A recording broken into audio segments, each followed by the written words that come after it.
বিসমিল্লাহির রহমানির রহিম। আচ্ছা আমরা তাহলে স্ক্রিন শেয়ার করলাম। 3 নম্বর ফরম্যাটে যাব। এটা হচ্ছে ইনভেন্টরি সিস্টেম, অনেক সুন্দর একটা ফরম্যাট। People lipo. তো একজন স্টোর কিপার তার গোডাউনে কাঁচামাল দেখা যাচ্ছে যে কিভাবে সাজাবে, র মেটেরিয়াল কিভাবে সাজাবে, সেই সিস্টেম তাকে শিখতে হবে। কারণ কিছু মাল আছে যে পচনশীল দ্রব্য যদি হয় তাহলে আগের মাল আগে আউট করতে হবে, ঠিক এইভাবে সাজাই রাখতে হবে যে আগের মাল আগে না দিলে নষ্ট হয়ে যেতে পারে। আবার কিছু রাখি মাল আছে যেগুলো দেখা যাচ্ছে নষ্ট হয় না, সেগুলো দেখা যাচ্ছে লাস্টের মাল ফার্স্টে দিলেও সমস্যা নেই, যাকে বলা হয় লিফো। আর ফার্স্টের মাল ফার্স্টে দিলে হয় ফিফো। আচ্ছা, আর কিছু মাল আছে যে পর্যায়ক্রমে সবকিছু এক জায়গায় ঢেলে রাখে, এটা হচ্ছে এভারেজ হয়ে যায়। যেমন ধান, চাউল, আটা, এগুলো দেখা যাচ্ছে যে একত্রিত ভাবে রাখা যায়, এজন্য এটাকে বলা হয় এভারেজ। তো এই সব মিলাই আমরা এখানে কিছু মেথড তৈরি করে দিয়েছি। তো এখানে আমাদের প্রায় 6টা মেথড হবে। তো এখানে আমাদের রিকোয়ারমেন্ট কি কি আছে? স্টোর লেজার অ্যাকাউন্ট, এটা খতিয়ান স্টোর লেজার অ্যাকাউন্ট দেখাতে হতে পারে। ফিফো মেথডে, লিফো মেথডে, ওয়েটেড এভারেজ মেথডে, আর পিরিয়ডিক্যাল ওয়েটেড এভারেজ মেথড আছে, আবার পিরিয়ডিক্যাল সিম্পল এভারেজ মেথড আছে। এই 5টা মেথড এখানে। তো 5টা মেথড। ফিফো মানে কি? First in first out. আর লিফো মানে লাস্ট ইন ফার্স্ট আউট, মানে যেটা লাস্টে ঢুকবে সেই মালটাই আমরা ফার্স্ট আউট করব। আচ্ছা, ওয়েটেড মানে কি? এটা ভারযুক্ত গড় পদ্ধতি। ভারযুক্ত গড় পদ্ধতি দেখা যাচ্ছে সমস্ত টাকাকে সমস্ত ওয়েট দ্বারা ভাগ করে এভারেজ একটা রেট পাওয়া যায়, সেই রেট দ্বারা আমরা গুণ করে পণ্য ট্রান্সফার করব ফ্যাক্টরিতে। আচ্ছা, পিরিয়ডিক ওয়েটেড আছে, তারপরে আমার পিরিয়ডিক সিম্পল এভারেজ আছে। যাই হোক, এগুলো অঙ্ক করার সময় আমরা এগুলো নিয়ে আরো আলোচনা করব। এখন আমরা প্রথমে এখানে দেখি 17 সালে আসছিল এই অঙ্কটি, 1 নম্বর অঙ্কটি। আচ্ছা, ফিফো মেথড গুলো বেশি ইম্পর্টেন্ট হয়, ফিফো আর লিফো এই দুটোই আসে। তো আমাদের এই 17 সালে অঙ্কটি বলা হচ্ছে the RNS manufacturing issue materials at price 20% higher than cost in order to cover the normal loss. Normal loss cover করার জন্য যখন পাঠানো হয় ফ্যাক্টরিতে তখন যেটা অরিজিনাল দাম তার থেকে 20% বেশি মূল্যে পাঠানো হয়। আচ্ছা, এবার বলা হচ্ছে purchase issue and balance. Purchase issue এবং ব্যালেন্স এই তিনটা of the material during the month of April were as follow, নিচে দেওয়া হলো। তাহলে পারচেজ আছে কিছু, ইস্যু আছে কিছু, আর ব্যালেন্স থাকবে কিছু। যেমন এপ্রিলের 1 তারিখে আমরা ব্যালেন্স পেয়েছিলাম প্রথমে শুরুতে 200 ইউনিট, যার মূল্য ছিল প্রতি ইউনিট 20 টাকা।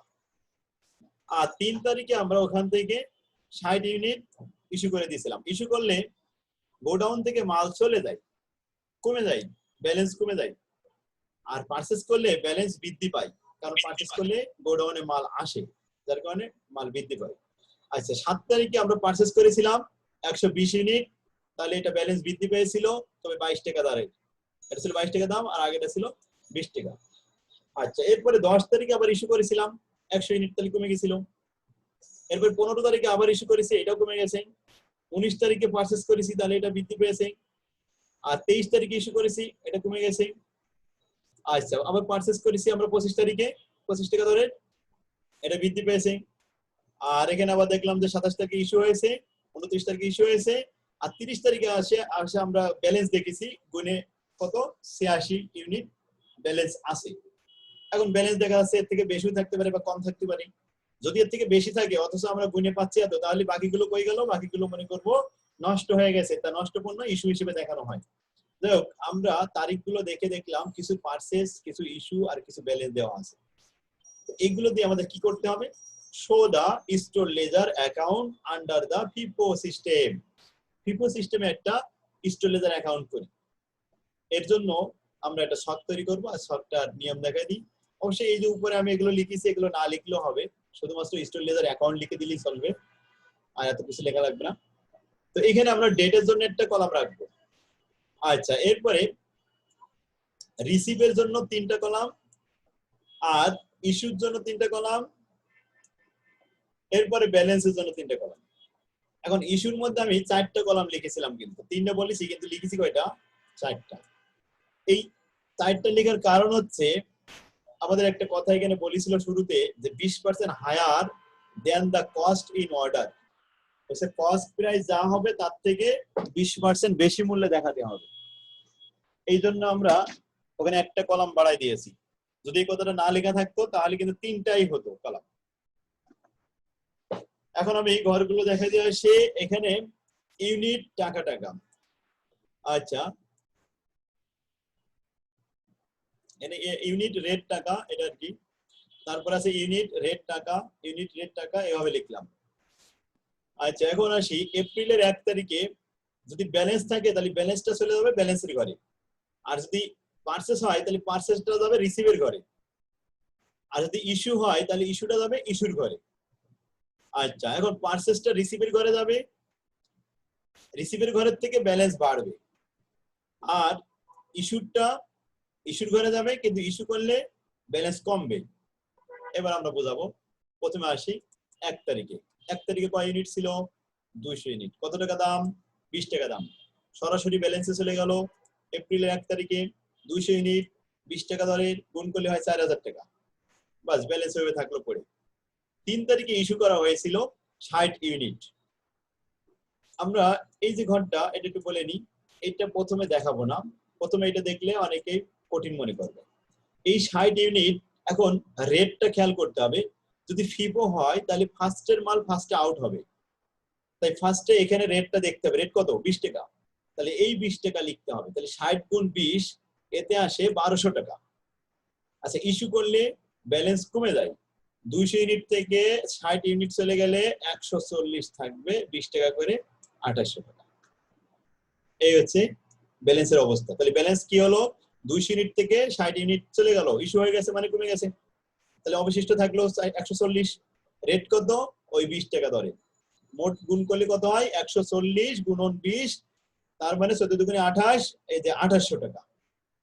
বাস, 3 তারিখ পর্যন্ত আমাদের ব্যালেন্স কমপ্লিট।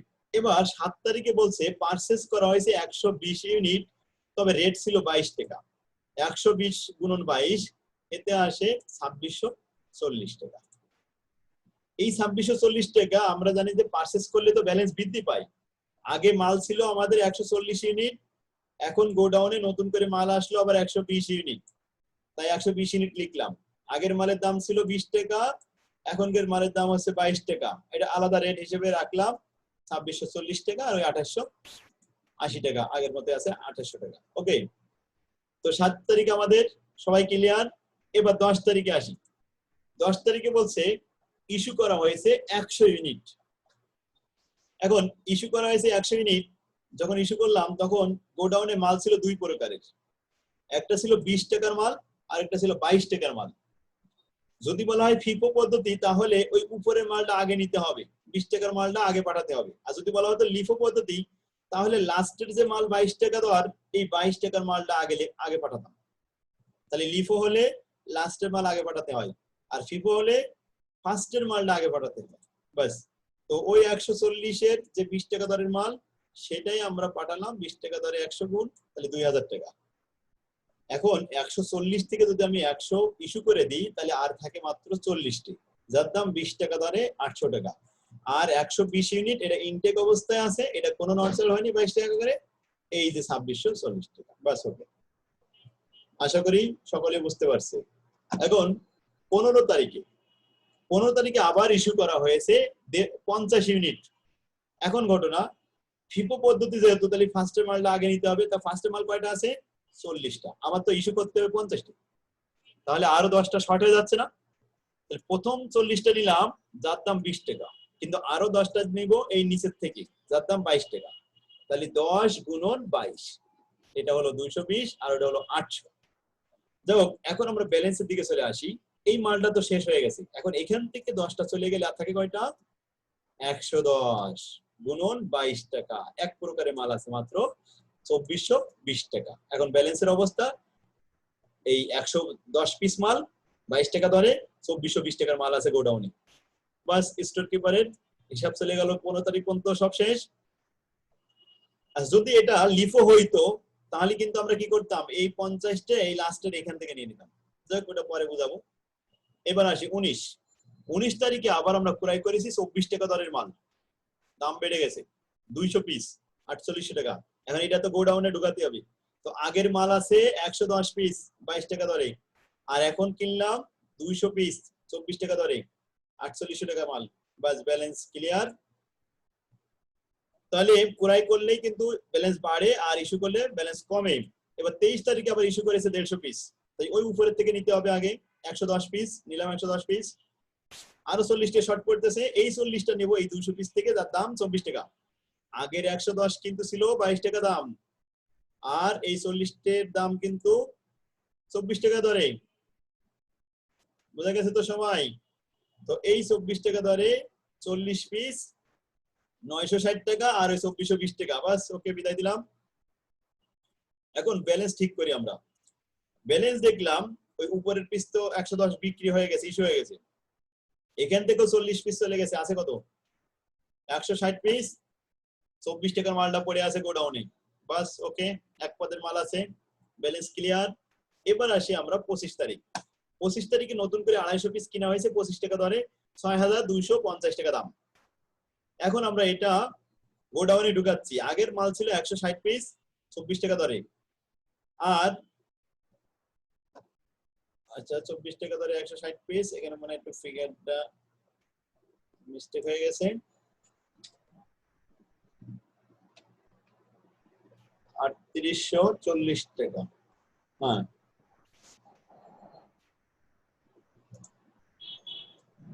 ফিগারটা খেয়াল করা হয়নি।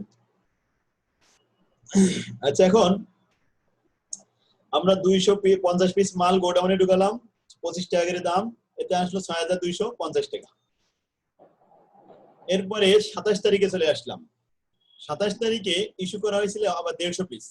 তো 160 পিসের মাল ওই যে 24 টাকা দরের, ওখান থেকে আমরা 150 পিস ইস্যু করলাম 24 টাকা দরে, তো 3600 চলে গেল, আর 10 পিস থাকলো পুরানো মাল 24 টাকা দরের, আর 250 পিস, এই 250 পিস ইনটেক অবস্থায় 25 টাকা দরে মাল আছে, এটা কোনো সমস্যা নেই। এখন 29 তারিখে চলে আসি। 29 তারিখে আমাদের কি বলেছিল একটু প্রশ্নটা দেখাই। 29 তারিখে বলছে ইস্যু করেছি আমরা 70 পিস। তো 70 পিস যদি ইস্যু করা হয়, উপরের থেকে আমরা কত পিস পাচ্ছি? 10 পিস নিলাম, এই 10 পিস, আর 10 পিস নেওয়ার পরে আরো শর্ট পড়ে কত? 60 পিস। এই 60 পিস আর ওই 10 পিস মিলে 70 পিস। দাম আগেরটা ছিল 24 টাকা, পরেরটা হয়েছে 25 টাকা। যাই হোক, এখান থেকে আমরা 60 পিস যদি বিক্রি করে ফেলি তাহলে আর 190 পিস হাতে থাকে, 190 পিস। আচ্ছা, 190 পিস থাকবে 29 তারিখে এসে ব্যালেন্সে। কিন্তু 30 তারিখে কাউন্ট করে দেখা গেল অনলি 86 পিস আছে গোডাউনে। গোডাউনে আছে 86 পিস। এই যে আমি একটু প্রশ্ন দেখাই, এখানে বলছে 30 তারিখে 86 পিস ব্যালেন্স আছে, অথচ আমরা হিসাব করে পাচ্ছি 190 পিস থাকার কথা। তাহলে বাকি যে ইউনিট গুলো, এই 160 ইউনিট গেল কোথায়? এটা আমাদের শর্ট হয়ে গেছে, এটা হারাই গেছে, নষ্ট হয়ে গেছে, পচে গেছে, যে কোনো ভাবে আর কি হারাইছে। এখন এই হারানো, পচানো, নষ্ট হওয়া পণ্যগুলো সব ট্রিটমেন্ট দিতে হয় ইস্যুর মধ্যে। এখন ইস্যুর মধ্যে আমি নিয়ে আসলাম 30 তারিখে 104 পিস, আর এর মূল্য হচ্ছে 25 টাকা করে, 2600 টাকার মাল ইস্যু দেখাইছি। আসলে কিন্তু ইস্যু হয়নি, যেহেতু এটা শর্ট হয়ে গেছে, আমরা খুঁজে পাচ্ছি না, তাই ব্যালেন্সে আমি 86 পিস রাখবো, আর বাড়তি ইউনিট গুলো সব ইস্যুর মধ্যে দিয়ে দেবো। তাহলে 104 গুণন 25 টাকা, এতে 2600 টাকা ইস্যুর মধ্যে চলে গেল। বাস। এখন অনেকেই প্রশ্ন করবে যে এটা পাইলেন কোথায়, আর 190 ছিল ব্যালেন্স, 86 কেন? এইসব প্রশ্নগুলো মনের ভিতরে আসবে, এই জন্য আমি ক্লিয়ার করলাম। কিন্তু যদি এরকম শর্ট করে দেয় তাহলে সেগুলো সব আমাদের ইস্যুর মধ্যে দিতে হয়, ঠিক আছে? আর যদি এখানে বৃদ্ধি পায়, অনেক সময় বাড়তি দেখা যায়, যেমন এখানে 190, কিন্তু যদি বলতো ব্যালেন্স 200 আছে, তখন মনে করবো 10 পিস রিসিভ হয়েছে, রিসিভে লিখবো, তখন 10 পিস রিসিভে লিখে দেবো। ক্লিয়ার? পরস্পরের মধ্যে কথা বলা বলি না করি। লাল লেখাগুলো কিসের? লাল লেখাগুলো এবার বুঝাবো, এবার একটু পরস্পরের মধ্যে কথা না বলি। মনিরুল ইসলাম ফারুক হোসেন কথা বলছে, আমি লাল লেখাগুলো দেখাচ্ছি, দয়া করে কথা না বলি। এখানে লাল লেখাগুলো আমাদের, হ্যাঁ কথা বললে আমি বোঝাবো কি করে? এইটা ছিল 20 টাকা দরের মাল, এবার সবাই ক্যালকুলেটর হাতে করি। বলছে হায়ার অফ 20%, তাহলে এই 20 টাকা গুণন 120%। স্যার সবাই একটু মিউট করি। হ্যাঁ, এখানে সাউন্ড করতেছে ফারুক হোসেন সাউন্ড করতেছে, দেখা যাচ্ছে। আচ্ছা, আমাকে জিজ্ঞেস করলো যে 24 টাকা কিভাবে আসলো, আমি কিন্তু বুঝালাম, কিন্তু ফারুক খেয়াল করলো না। এবার এই 20 টাকার 120% করলে এটা হবে, এই 20 টাকার 120% করলে এটা হবে। 120% কেন করবো বুঝতে পারছি সবাই?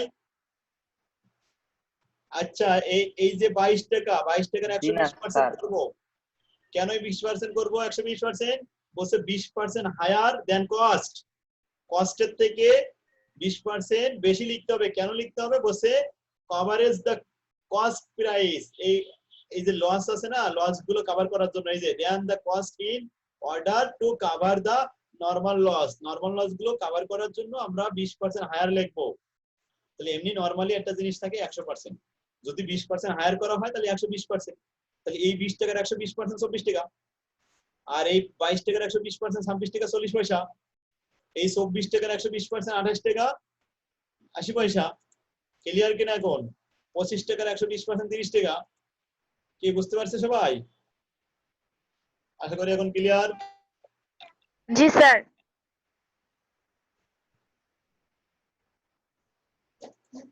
দেখি কে কে আছে, 5 জন আছে মাত্র। আলহামদুলিল্লাহ, আমরা সবটা বুঝতে পেরেছি সবাই। এটা ছিল ফিফো। যদি ওইটাই লিফো করতাম তাহলেও কিন্তু একই, শুধু কি করতাম, এই ইস্যু করার সময় খেয়াল করতে হবে। আচ্ছা, আমি এটা দিয়ে একটু লিফো বুঝাই। মনে করি ইস্যু আছে 15 তারিখে, এখানে আমাদের 2 প্রকারের মাল আছে। না, এটা আর আগে আরেকটা দেখাই, এই যে 10 তারিখেও আছে ইস্যু। এখানে 2 প্রকারের মাল আছে, তা 2 প্রকারের মাল থাকলে যদি আমরা লিফো করি, তাহলে এই যে আমরা 100 পিস ইস্যু করলাম, প্রথমে 20 টাকা ধরে নিলাম, যদি লিপো হইতো তাহলে এই 22 টাকার মালটা নিলাম। তো 22 টাকার মাল যদি আমি 100 পিস এখান থেকে সরাই ফেলি, তাহলে উপরে থাকবে 140 আর নিচে থাকবে অনলি 20। ক্লিয়ার? এভাবে আর কি ব্যালেন্স হবে। তো যাই হোক, আমরা এটা নতুন আরেকটা অঙ্ক আসি। এটা 14 সালে এসেছে 2 নম্বর অঙ্কটা। The following are the particulars of the receive and issue. আচ্ছা, রিসিভ মানে এটা পারচেজ করা হয়েছে। জুলাইয়ের 1 তারিখে ওপেনিং ব্যালেন্স ছিল 10 টাকা দামের 500 পিস। 3 তারিখে পারচেজ করেছি 10.5 টাকা দামের মাল। 7 তারিখে পারচেজ করেছি 11 টাকার মাল। 12 তারিখে পারচেজ করেছি 12 টাকার মাল। আর এবার 7 তারিখে ইস্যু করেছি 400 ইউনিট। 8 তারিখে ইস্যু করেছি 500 ইউনিট। 20 তারিখে ইস্যু করেছি 500 ইউনিট। আর 24 তারিখে ইস্যু করেছি আমরা 550 ইউনিট। এখন ঘটনা, তারিখটা আমাদের মিলাতে হবে। প্রথমে 1 তারিখে ব্যালেন্স ছিল, 3 তারিখে পারচেজ ছিল, এরপরে 7 তারিখে ইস্যু, এটা দেখাতে হবে।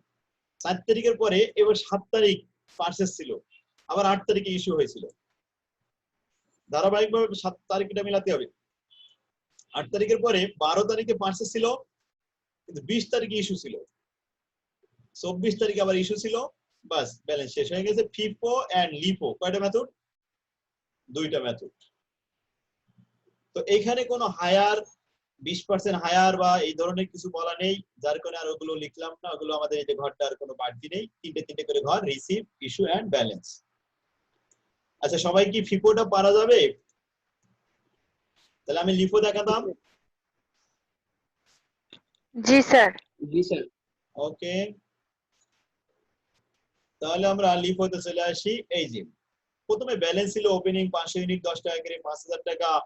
3 তারিখে পারচেজ করলাম 700 ইউনিট 10.5 টাকা দামের, 7350 টাকার মাল। এটা গোডাউনে ঢুকালাম, 2 প্রকারের মাল আছে গোডাউনে। 4 তারিখে ইস্যু করা হয়েছে 400 ইউনিট। তাই উপরে যে 500 পিস ছিল, ওই 500 পিস থেকে 400 পিস আমরা দিয়ে দিলাম। সরি, লিফো বলেছে, এই যে লিফো।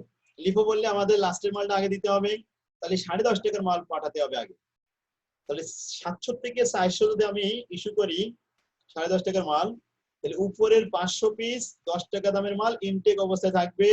আর 700 থেকে 400 চলে গেলে 300 টাকা, 300 ইউনিট 10.5 টাকা করে হবে। এই এরপরে আসি, আবার আমরা 7 তারিখে পারচেজ করেছি 605 ইউনিট 11 টাকা দামের মাল। এখন 3 প্রকারের মাল গোডাউনে আছে। এই অবস্থায় 8 তারিখে ইস্যু হয়েছে 500 পিস, তাই লাস্টের মালটা আগে আমাদের বিদায় দিতে হবে 11 টাকার মাল। এই 605 থেকে যদি 500 ইস্যু করা হয় 105 আমাদের ব্যালেন্স থেকে যায়, আর উপরের মাল তো ইনটেক অবস্থায় থাকলো ওই অবস্থায় পড়ে। এখন আবার পারচেজ করেছি 12 তারিখে 12 টাকার মাল, এখন তো 4 প্রকারের মাল গোডাউনে অবস্থান করছে। 4 প্রকারের মাল, প্রথমটা ছিল 10 টাকা, তারপরে 10.5 টাকা, তারপরে 11 টাকা, তারপরে 12 টাকা। এই মুহূর্তে আমরা 20 তারিখে ইস্যু করেছিলাম 500 পিস, তাহলে লাস্টে যে 650 কিনলাম এখান থেকে 500 পিস চলে গেল, 150 অবশিষ্ট থাকলো, আর বাকিগুলো ইনটেক অবস্থায় লিখে দিলাম, কোনো পরিবর্তন হয়নি উপরেগুলো। 24 তারিখে ইস্যু করা হয়েছিল একসাথে কত পিস ইস্যু করা হয়েছিল, আমি এখানে ব্র্যাকেটটা দিইনি, আমি একটু দেখে আসি। এই যে বলছে যে 550 পিস, তো 550 পিস আমাদের লাস্টের থেকে নিতে হবে। তো লাস্টের থেকে আমরা আগে নিলাম 150 পিস। আচ্ছা 150 পিসের দাম কত করে? 12 টাকা করে। 550 কিন্তু মিলাবো, তারপরে এখান থেকে নিলাম 105, তাহলে 150 পিস যোগ 105, আচ্ছা এই পর্যন্ত চলে আসলো। আর কত পিস নিলে 550 হবে? তাহলে 550 থেকে 150 আর 105 এই দুটো বাদ দিলাম, দেওয়ার পরে 295 পিস নিতে হবে। কোথা থেকে? এই 300 পিস 10.5 টাকার মাল, 10.5 টাকার মাল ওখান থেকে 295 নিলাম, যেখানে 300 ছিল, তাহলে অবশিষ্ট থাকলো কত এখানে ব্যালেন্স? 5 ইউনিট, আর উপরেরটা তো থেকেই গেল ইনটেক অবস্থায়। তাহলে একটা 5 পিস থাকলো 10.5 টাকা দামের ব্যালেন্সে, আর ওই 500 পিস 10 টাকা দামের এটা থেকে গেল ব্যালেন্সে।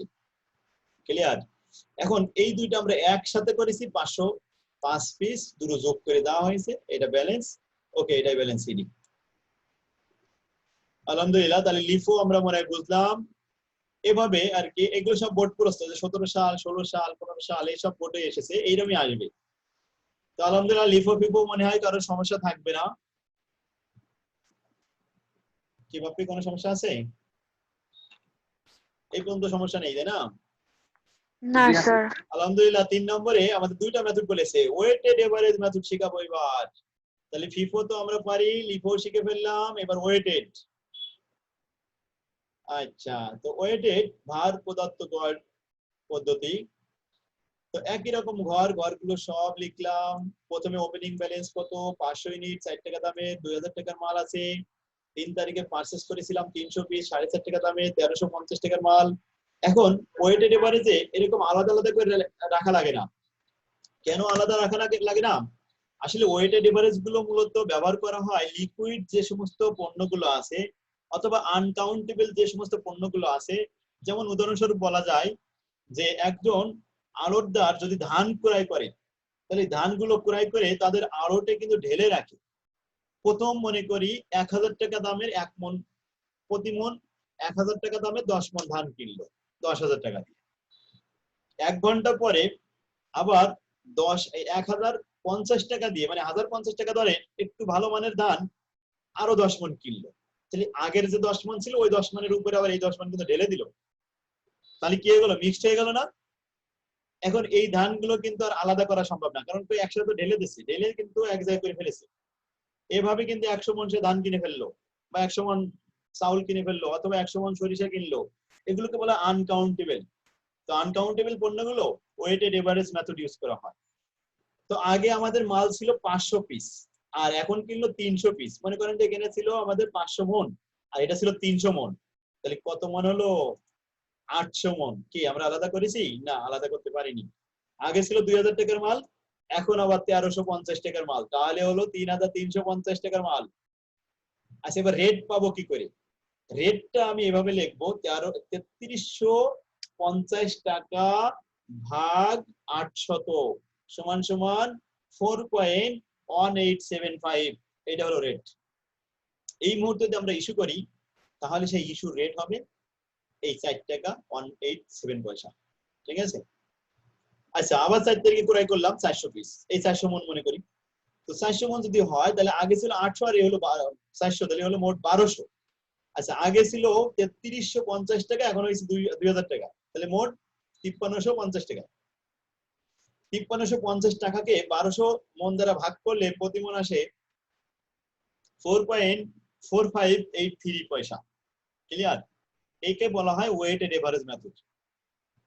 এবার আসি আমরা 6 তারিখে ইস্যু করতে যাচ্ছি 600 মন, তাহলে 1200 মনের থেকে 600 মন চলে যাবে, কিন্তু রেট কোনটা? হ্যাঁ, রেট এটাই, এই লাস্টে যে রেটটা হয়েছে না 4.4583, ওইটা দিয়ে গুণ করে দেখাতে হবে।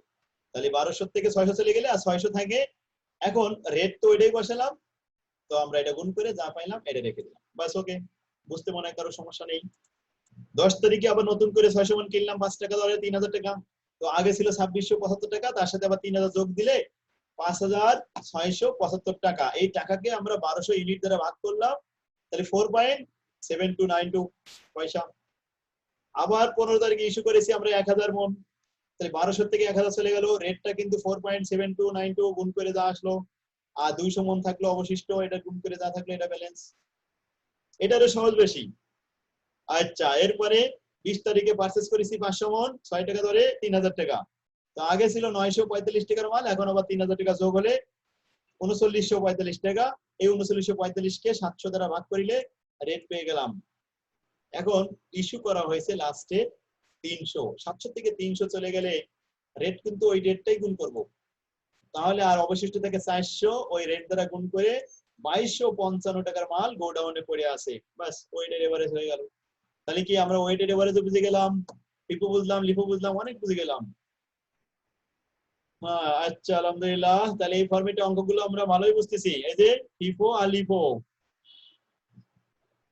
আচ্ছা, ফিফো লিফো, এবার আরেকটা জিনিস বোঝাই, ফিফো লিফো কিন্তু আবার দুই প্রকার, পিরিয়ডিক্যাল আর পারপেসিয়াল। পারপেসিয়াল মানে ক্রয়ের তারিখ এবং ইস্যুকৃত তারিখ আলাদা আলাদা ভাবে দেওয়া থাকে না, একবারে লেখা থাকে, এটা হচ্ছে পারপেসিয়াল, নিত্য মজুদ। আর পিরিয়ডিক্যাল হচ্ছে দৈনন্দিন, প্রতিদিন। তো আমরা এত সময় যা ফিফো লিফো শিখেছি সব পিরিয়ডিক্যাল ছিল, এবার আমরা একটা পারপেসিয়াল শেখাবো। পারপেসিয়ালটা হলো 4 নম্বর অঙ্ক। Limon beverage distributors specialize in soft drink. The business began the operation on January 1st, 2010 with the inventory of 400 case of a soft drink ছিল তাদের 400 বোতল, আর যার দাম ছিল প্রত্যেকটা 20 টাকা 10 পয়সা each. During the first month of operation, Limo purchase inventory, purchase number 1 2 3 4 সাইডে তারিখে পারচেজ করেছে, কিন্তু কোন তারিখে পারচেজ করেছে কিছু বলেনি। নাম্বার বলেছে পারচেজ নাম্বার 1 60 কেস কিনেছিল, প্রতি কেসের দাম 21 টাকা। তারপরে 120 কেস কিনেছিল 23 টাকা 50 পয়সা। তারপরে 600 কেস কিনেছিল 25 টাকা। এরপরে 40 কেস কিনেছে 26 টাকা 55 পয়সা। এগুলো সব ক্রয়ের তারিখ, ক্রয়ের তারিখ না ক্রয়ের সিরিয়াল নাম্বার, কিন্তু কবে সেল করলো, কয় টাকা সেল করলো, কয় ইউনিট সেল করলো কিছুই বলা নেই। এটাই হলো আমাদের পারপেসিয়াল বলা হয়। The ending inventory লাস্টে বলছে ক্লোজিং হাতে আছে consist of 500 case of a soft drink, বুঝছে 500 ইউনিট আমাদের হাতে আছে। রিকোয়ার্ড এখন তৈরি করতে হবে কমপ্লিট দা ফলোইং টেবুলেশন, একটা টেবিলের মাধ্যমে রিকোয়ার্ডটা করতে হবে। সেখানে দেখাতে হবে ভ্যালু অফ এন্ডিং ইনভেন্টরি আর কস্ট অফ গুডস সোল্ড, বিক্রিত পণ্যের ব্যয় দেখাতে হবে। আচ্ছা, এই ধরনের এই সব হিসাবগুলো কারা রাখে? সাপোজ আমি একটা উদাহরণস্বরূপ বলি যে আমার হোম ডিস্ট্রিক্ট যশোরে যদি আমার একটা দোকান থাকে, তাহলে আমি সেখানে প্রতিদিন যেতে পারি না, হয়তো 6 মাস পরে বা 1 বছর পরে যে হিসাব নিতে পারবো। এখন এই 6 মাস ধরে সে কিনেছে সেটা ভাউচার রাখবে, আর 6 মাসে কখন কি বিক্রি করেছে এটা সে না বলে আমাকে বলবে যে এইগুলো ক্রয় করেছিলাম আর এখন এই গোডাউনে এই মাল আছে আর বাকি টাকা বিক্রি হয়ে গেছে, বিক্রির কোনো তারিখ আমাকে বলা হলো না। তাহলে সেটা আমি কোন পদ্ধতি হিসাব করব? এই পারপেসিয়াল হিসাবে করতে হবে, তখন পিরিয়ডিক্যাল আর হবে না। তো আমরা সেটাই করব। এখান থেকে আমরা কি বের করব? একটা টেবিলের মাধ্যমে ভ্যালু অফ ক্লোজিং ইনভেন্টরি। এখন ক্লোজিং ইনভেন্টরি তো 500 ইউনিট, কিন্তু ভ্যালু কত এটা বের করব। আর কস্ট অফ গুডস সোল্ড, এই দুটো প্রশ্ন জিজ্ঞেস করা হয়েছে, একটা ফিফো পদ্ধতি, একটা লিফো পদ্ধতি, আরেকটা আছে এভারেজ পদ্ধতি। তাহলে এভারেজটা আগে করি। প্রথমে আমাদের ওপেনিং ছিল 400 ইউনিট, এটা গুণ করে দেখলাম 8040 টাকা দাম। এরপরে আমরা ক্রয় করেছিলাম 4 বার 60 unit, 120 unit, 600 unit, 40 unit. Rate গুলো দেওয়া ছিল, গুণ করে ফলাফল, এই টাকাগুলো যোগ করে, আর এখানে যে ইউনিট গুলো আছে আমি একটু বলি, এখানে 400 আর এ হলো 60 আর 120 কত হয়? 180। আচ্ছা 120, আমি একটা 60 আর এই 40 হলো 100 আর এই 120, তাহলে 220 আর 600 820, 820 আর 400 কত হয়? 1220 ইউনিট। এই 1220 কিন্তু সব ইউনিট মিলে যোগ করে। আচ্ছা, এখানে আমাদের 8000 টাকা ছিল, আর এই টাকাগুলো যোগ করে সব মিলে হয়েছে 28128 টাকা। টোটাল কস্ট হলো 28182 টাকা। এটাকে 1220 দ্বারা ভাগ করলে রেট আসবে একবারে এভারেজ রেট 23 টাকা 10 পয়সা। এখন বলছে ক্লোজিং আছে আমাদের 500 ইউনিট। এটা কোথায় পেলাম? এই যে প্রশ্নে বলে দিচ্ছে। তাহলে 500 ইউনিট 23 টাকা 10 পয়সা গুণ করলে হয় 11550 টাকা। আচ্ছা, সারা বছর মাল কিনেছি আমরা 28182 টাকার, ক্লোজিং আছে 11510 টাকার, তাহলে বিক্রি হয়েছে কস্ট অফ গুডস সোল্ড, বিক্রিত পণ্যের ব্যয় কত? 28182 মাইনাস 11550। এটা বাদ দিলে আমাদের থাকবে কত? 16632 টাকা। এটাই হলো কস্ট অফ গুডস সোল্ড এর ঘর। তাহলে এবার ইউনিটের কথা বলি। 1220 থেকে 500 বাদ দিলে 720 unit cost of goods sold হয়। তো 720 গুণন 23 টাকা 10 পয়সা গুণ করলেও কিন্তু এই যে 16632 বের হয়। এটা কি? Cost of goods sold. আর এটা কি? Closing inventory. বাস, অ্যানসার হয়ে গেছে। তাহলে টেবুলেশনের মাধ্যমে আমাদের অ্যানসার দুইটা কমপ্লিট। অবশ্যই আমি এখানে লিখেও দিছিলাম, এন্ডিং ইনভেন্টরি 11550 টাকা আর কস্ট অফ গুডস সোল্ড 16632 টাকা। এটাই হলো অ্যানসার। বাস, আলহামদুলিল্লাহ। তাহলে এবার আসি দ্বিতীয়টা, বলছে ফিপো। আচ্ছা, ফিপো মানে কি? ফার্স্টের মাল ফার্স্টে বিক্রি করার পরে ক্লোজিং থাকবে লাস্টের মাল। তাহলে লাস্টের মাল ক্লোজিং থাকা, এটাকে ফিপো বলা হয়। তো আসি, আমরা ফার্স্টের মাল দেখেছিলাম 400 ইউনিট, আর এখানে আমরা কিনেছিলাম, তাই ডেট অনুযায়ী সব লিখে কিনেছিলাম, এখানে রেট গুলো বসালাম। আচ্ছা, এখন এই ফার্স্টের মাল 400 এখানে লিখলাম, তারপরে 6 এই যে 60 লিখলাম, এরপরে 120 লিখলাম, এরপরে 600 লিখলাম, এরপরে 40 লিখলাম। আচ্ছা, এখন ভালো কথা, এগুলো সব গুণ করে করে টাকা বের করলাম। আমরা কস্ট অফ গুডস সোল্ড দেখাবো এভাবে, যেহেতু ফিপো মানে কি? ফার্স্টের মাল ফার্স্টে বিক্রি হয়ে যাবে। তাহলে ফার্স্টের মাল এখানে বিক্রি হলো 400 ইউনিট 20 টাকা 10 পয়সা দরে। আমরা বিক্রি করেছি কিন্তু 720 ইউনিট। মনে রাখতে হবে ক্লোজিং 500 রাখতে হবে। তাহলে 720 কিভাবে হয় দেখি। এরপরে 60 ইউনিট বিক্রি করলাম, তার কস্ট অফ গুডস সোল্ড 21 টাকা। এরপরে 120 ইউনিট বিক্রি করলাম, তার কস্ট অফ গুডস সোল্ড 23 টাকা 50 পয়সা। আচ্ছা, এখন আমরা যতগুলো বিক্রি করেছি, তো 720 বোঝাতে গেলে আর কত ইউনিট লাগবে? তো বলছে আর লাগবে 140 ইউনিট। তো 140 ইউনিট কত টাকা দরে? এই 600 ইউনিটের মধ্যে 25 টাকা দরে 140 ইউনিট, এখান থেকে 35 টাকা বের হলো। এখন ক্লোজিং থাকবে, আমি ক্লোজিংটা একটু সহজ পদ্ধতিতে বলি। লাস্টের এই 40 আর কত হলে 500 হয়? এখান থেকে 460। আচ্ছা, 460 যদি আমি 600 থেকে বাদ দিই, 140 এখানে দিতে হয়। সেই 140 হচ্ছে এই যে বিক্রি হয়ে গেছে।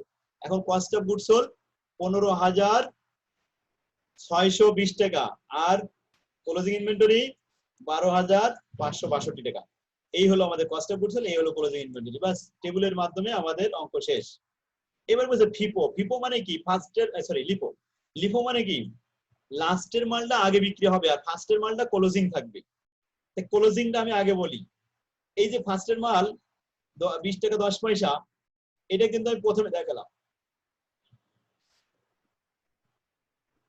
এখানে আমি প্রথমে ক্লোজিং রাখলাম 400 ইউনিট, আর এখান থেকে নিলাম 60 ইউনিট।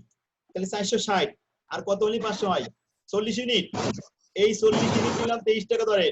তাহলে 40 ইউনিট নিয়ে এটা যোগ করলাম, 500 ইউনিট হয়ে গেল। এই যে 500 ইউনিট বাস ক্লোজিং। এটা হলো আমাদের ক্লোজিং ইনভেন্টরি, আর বাকিগুলো সব কস্ট অফ গুডস সোল্ড। এবার আমি এই দিক থেকে বিক্রি করেছি, লিফো মানে এই দিক থেকে বিক্রি করা। তাহলে প্রথমে 40 ইউনিট বিক্রি করলাম, 26 টাকা 50 পয়সা দর। 600 ইউনিট বিক্রি করলাম, তার দাম 25 টাকা। আর এখান থেকে কত ইউনিট নিছি? এখান থেকে যদি আমার 40 এখানে চলে যায়, তাহলে আর এই জায়গায় থাকে 80, 23 টাকা 50 পয়সা। এই কস্ট অফ গুডস সোল্ড যোগ করলাম 17942 টাকা, আর এটা হলো 10240 টাকা। যাক, আলহামদুলিল্লাহ, এই হলো আমাদের কস্ট অফ গুডস সোল্ড আর এন্ডিং ইনভেন্টরি। বাস, ওকে। তাহলে তিনটা মেথডে আমরা এটা কি শিখলাম? এটা পারপিসিয়াল সিস্টেমে কস্ট অফ গুডস সোল্ড আর ক্লোজিং ইনভেন্টরি শিখলাম। এই তাহলে আজকে আমাদের এই বই থেকে 10টা অঙ্ক দেওয়া থাকবে। এই পর্যায়ক্রমে ধারাবাহিকভাবে 10টা অঙ্ক করে আসতে হবে। যার যার সমস্যা আগামী দিন ইনশাআল্লাহ দেখাবো। আমাদের টাইমও শেষ হয়ে গেছে, এখনই বন্ধ হয়ে যাবে। তো আজকের ক্লাস আমাদের এখানে শেষ হলো। আল্লাহ হাফেজ। আর কোনো সমস্যা কারোর কিছু আছে? নেই স্যার, সম্ভবত। আগামী পরশুদিন কি ক্লাস হবে স্যার? ও হ্যাঁ, এটা ঈদ আমার উপলক্ষে বন্ধ মনে থাকবে তো? নেই। আগামী ক্লাসটা হবে না, সবাই বন্ধ করতে বলছে। তো আগামী ক্লাস আর হবে না ইনশাআল্লাহ, বন্ধ থাকবে। শুক্রবার হবে স্যার। 5 তারিখে, আবার 5 তারিখে শুরু হবে। হ্যাঁ ইনশাআল্লাহ। আচ্ছা ঠিক আছে স্যার, আপনি এই দুইটা ক্লাস একটু অনলাইনে দিয়ে দিয়েন স্যার, এর আগের ক্লাসটা আর আজকের ক্লাসটা। আচ্ছা ঠিক আছে, ইনশাআল্লাহ এখনই দিয়ে দেবো। ওকে স্যার, ঠিক আছে, জি আল্লাহ স্যার, হাফেজ। আসসালামু আসসালামু আলাইকুম। আলাইকুম ওয়া রাহমাতুল্লাহ। Okay.